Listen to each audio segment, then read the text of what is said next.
Tomorrow, Americans will decide our president for the next 4 years. That decision will have a major impact on many aspects of life in this country, but the residential real estate market will not be one of them.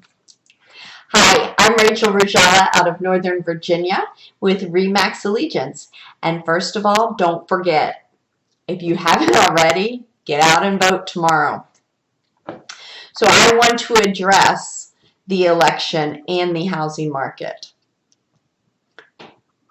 And 4 reasons why I don't think that the election is going to have much impact on the housing market. The first reason is that the demand is so strong among millennials. The nation's largest generation began to enter the housing market last year as they reached the age to marry and have children, 2 of the key drivers of home ownership.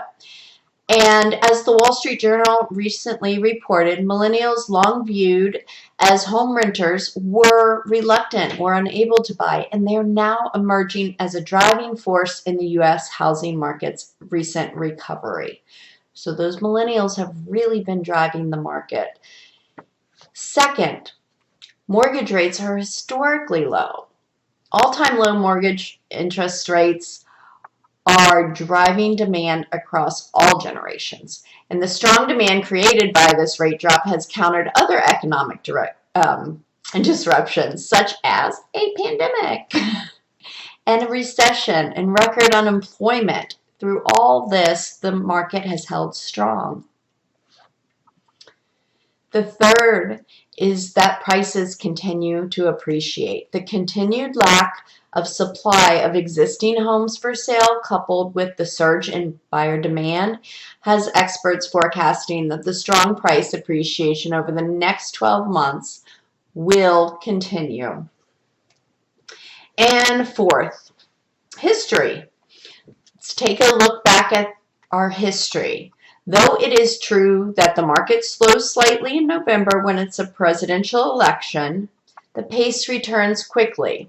Here is a slide that shows November versus the October, and as you see, whether you're in a presidential election year or not, it does slow down a bit, and more so when it is an election year, and that is probably an indication of home buyers becoming a little more cautious in the face of the election and uncertainty.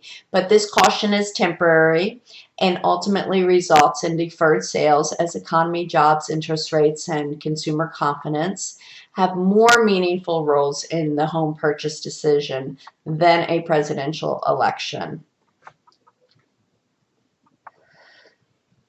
And history suggests that the slowdown is largely concentrated in the month of November.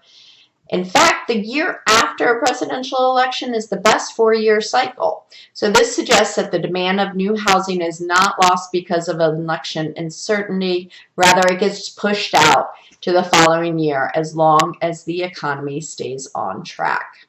So the bottom line is that there is no doubt that this is one of the most contentious presidential elections in our nation's history. But the outcome will have a major impact on many sectors of the economy.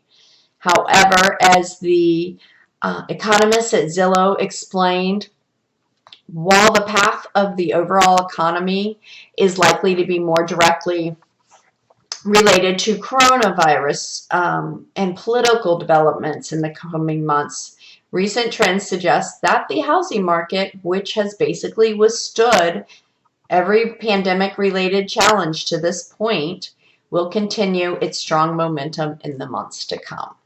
So, again, get out, vote tomorrow if you haven't already, and I hope you found this information helpful. As always, reach out to me if you have any questions or need someone to guide you through the home sale or buying process. Everyone, take care. Be safe.